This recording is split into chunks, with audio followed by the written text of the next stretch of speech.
Donc vous voyez, là, en travaillant contre les théories, que on a trouvé des microbes qui étaient associés aux pathogènes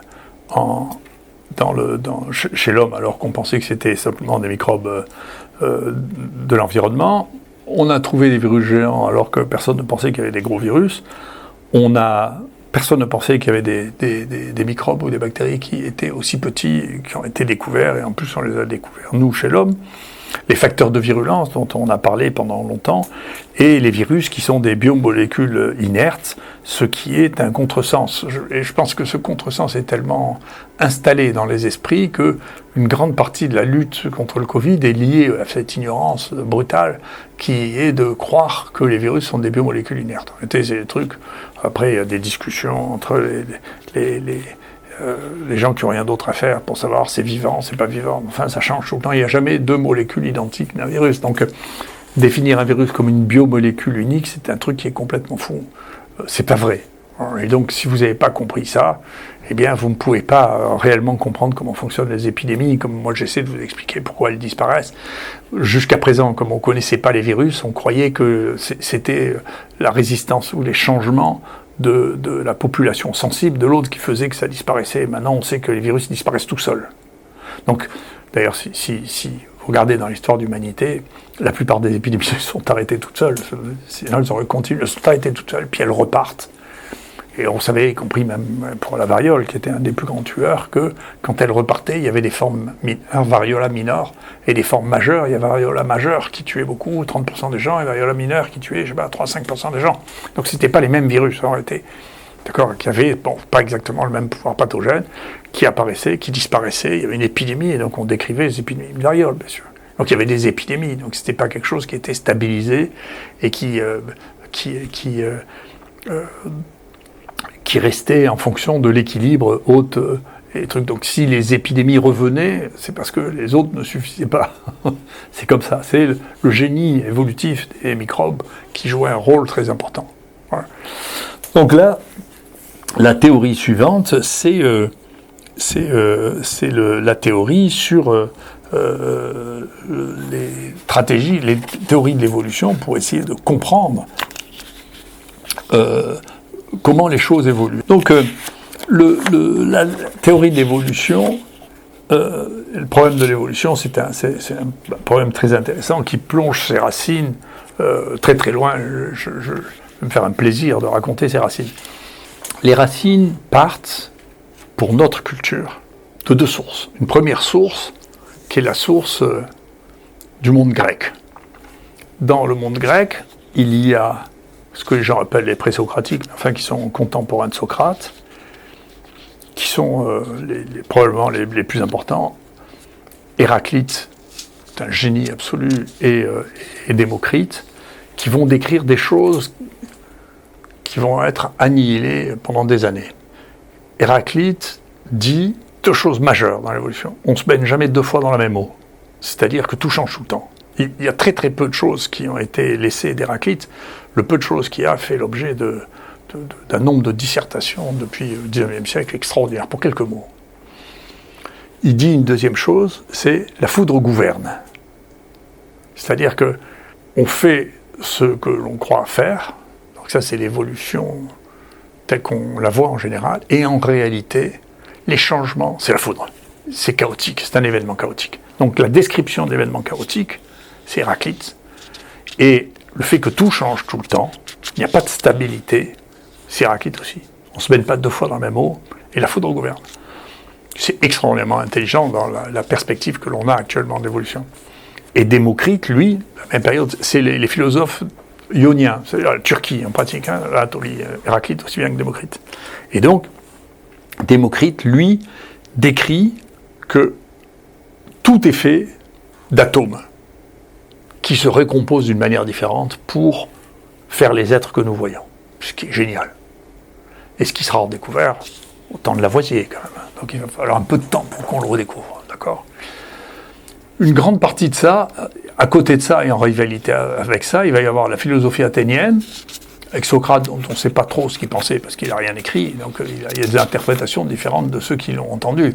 Si on lit Xénophon et si on lit Platon, on n'a pas l'impression que c'est le même homme dont on parle, mais Platon passe derrière, et Platon a, lui, introduit un principe qui n'existait pas chez les philosophes ioniens, de transcendance. Tout ça a un sens. Ça a un sens général. Ce que dit jamais Héraclite, ce que dit jamais Démocrite. Et puis, à l'étape suivante, qui est Aristote, lui, tout ça, en réalité, fige complètement le système, il fige la mobilité, il fige l'évolution, et donc, tout ça a un sens, ne change pas, n'évolue pas, et cette vision du monde va s'imposer. Majoritairement, il y aura des différences, parce que les stoïciens ou les épicuriens reviendront beaucoup sur la pensée d'Héraclite, comme Lucrèce. Quand on lit Lucrèce, honnêtement, on n'arrive pas à croire qu'au Moyen-Âge, les gens n'aient pas lu Lucrèce pour voir comment lui voyait l'évolution, qui était raisonnable. Qui dit, en réalité, l'évolution, c'est que ceux qui ont la capacité de se reproduire à un moment donné sont ceux qui persistent, et puis les autres disparaissent. Voilà, c'est aussi simple que ça. Donc, très bien, d'ailleurs, il décrit que l'évolution de l'humanité en disant, écoutez, les hommes, ils étaient, les hommes qui nous précédaient étaient comme ça, et puis ça allait assez bien d'ailleurs avec la vision de la théologie grecque qui montrait plusieurs êtres vivants successifs, et l'apparition, il y a d'abord les titans, puis les géants, et puis les dieux, et tout ça était des évolutions successives de la dominance du monde, donc qui était quelque chose qui n'était pas figé dès le départ. D'accord ? Là-dessus, donc nous, notre philosophie, qui va devenir la philosophie gréco-romaine, qui est d'Aristote, va être coordonnée avec la philosophie qui est empreinte de la Bible. Donc au moment où il y aura cette fusion entre le monde biblique et le monde gréco-romain, il va en sortir la Bible décrivant comme une histoire la création de l'homme, un moment où, il y a 5000 ans, comme étant quelque chose de définitif et de fixe, qui va très très bien avec la philosophie aristotélicienne, eh bien ça va être la figure dominante qui va s'imposer jusqu'au XVIIIe siècle. Donc pendant toutes ces années-là, on va penser qu'effectivement tout ça est stable, fixe, et que ça a été fait une bonne fois pour toutes, et que ça ne change pas. D'accord ? Et le bouleversement va arriver avec la découverte des fossiles. Donc quand on va découvrir des fossiles, on va trouver des fossiles de bêtes qui n'existent plus. Donc d'où elles viennent ? Il y en a qui vont penser que c'est des ancêtres, et d'autres qui vont dire non, ça a disparu parce qu'il y a eu un événement chaotique. Et donc, il y a même des gens qui ont commencé, Cuvier étant le plus célèbre, à quantifier le nombre à qualifier le nombre de chaos. Alors, je me souviens plus, il y a eu 13 événements chaotiques, qui sont décrits dans la Bible d'ailleurs, comme, je sais pas, le déluge, ou comme, voilà, tout ça c'est des événements chaotiques qui font disparaître des espèces. Et donc, il y en a eu 13. C'est pas une théorie qui est complètement fausse. Par exemple, les effondrements de biodiversité, on sait que maintenant, nous, on est dans le 3e effondrement, mais on sait qu'il y a eu 2 effondrements de la biodiversité avant. Donc, une restriction vraiment en goulot d'étranglement, par un événement chaotique, probablement, ce qui a tué les dinosaures, ou ce qui a fait qu'il y a des espèces. Donc, cette partie de la disparition des fossiles est exacte. De la disparition des espèces est exacte. Bien sûr, tout ce que le c'est les dinosaures, ça a disparu. Donc, il y a une partie qui est vraie. Et puis, mais il n'y a pas que ça. Il y a aussi des changements qui se produisent dans les espèces au fur et à mesure que ces espèces s'adaptent aux situations dans lesquelles elles vivent, ce qui est l'occasion pour Darwin, quand il va en bateau, et quand il va dans Galapagos, il voit des animaux qui existent nulle part ailleurs, il dit donc, dans cet écosystème, les animaux qui avaient la même origine ont évolué différemment. Et donc, c'est la théorie darwinienne, il y avait un ancêtre commun, et à partir de cet ancêtre commun, en fonction des circonstances, du hasard et des circonstances, le hasard et la nécessité qui était déjà un élément du discours d'Héraclite, le hasard fait ses mutations, et la nécessité de s'adapter à une situation donnée les conserve.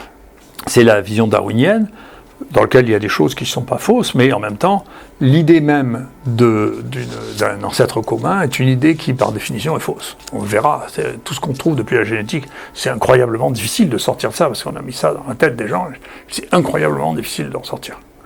Et bien entendu, en réalité, c'est l'inverse de ce qu'on sait, c'est-à-dire que si vous faites votre arbre généalogique, vous allez voir que vous avez de plus en plus d'ancêtres, dans tous les sens.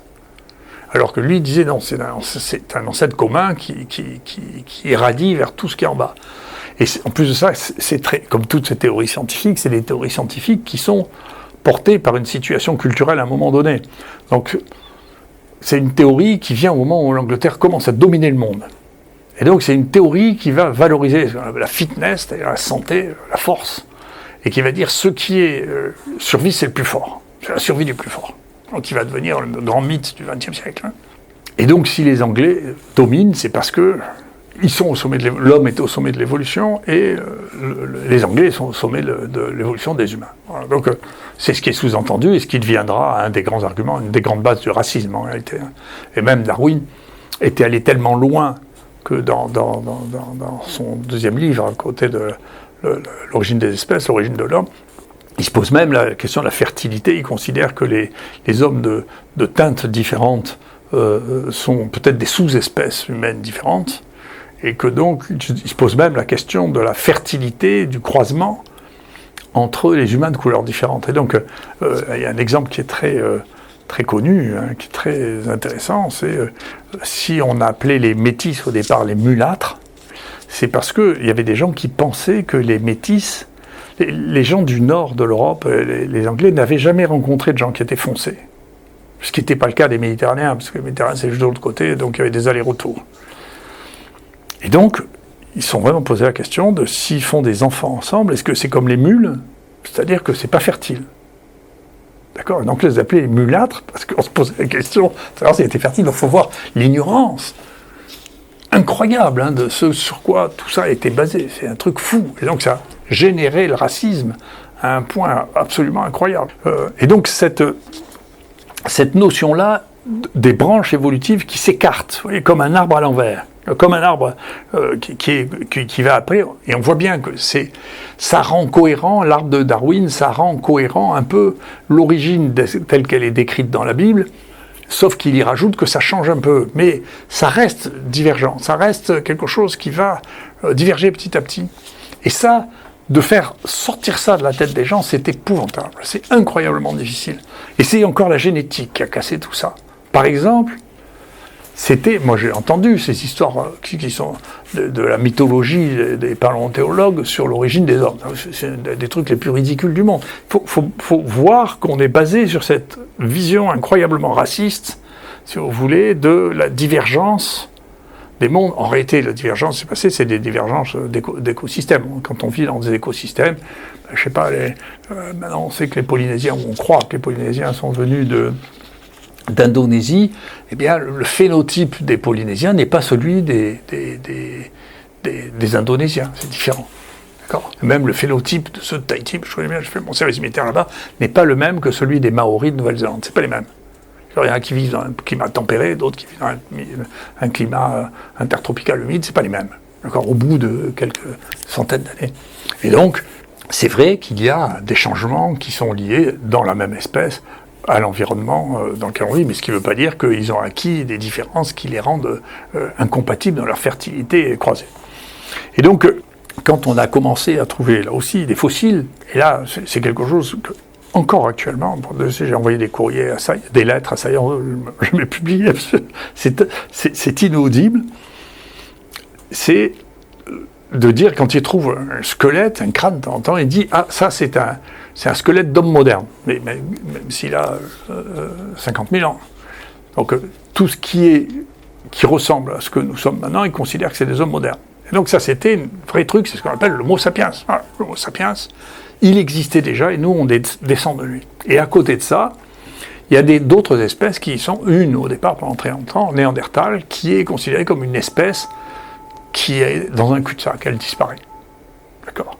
Et si vous demandez maintenant à 99% des gens, qu'est-ce qui s'est passé avec Néandertal ? Il a disparu. Donc en réalité, ces gens ont eu des rapports sexuels entre eux, ils ont eu des enfants, et nous sommes en partie les descendants de Néandertal. Et donc, tout le roman que vous avez entendu, qui a fait des magnifiques films, des magnifiques machins et tout ça c'est du pipeau, c'est des théories basées sur des données insuffisantes qui ont expliqué pourquoi Homo sapiens avait triomphé de Néandertal. J'en sais rien. En tout cas, ils ont fait des petits ensemble, et ces petits-là, c'est ceux qui ont peuplé l'Eurasie. Donc c'est pas vrai. C'est juste une bêtise. Et je me souviens, parce que vous savez que j'ai un tempérament qui est comme ça.